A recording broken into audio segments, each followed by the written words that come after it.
Hello, I'm Jen, and this is your Daily Makeup Minute for November 2nd, 2018. Macy's is holding a 48-hour sale right now with special offers on many of the beauty brands you want and even extra savings from Ebates and Honey.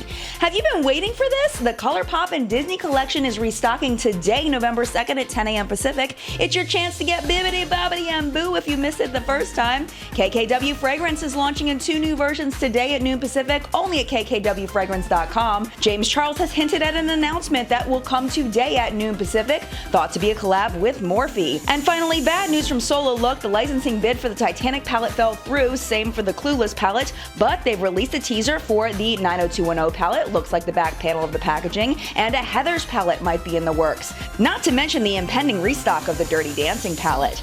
That's it for now. We'll see you here same time Monday. Look for Makeup Minute Extras on my Instagram, and don't forget our full-length weekly newscast, What's Up in Makeup, every Sunday morning on YouTube.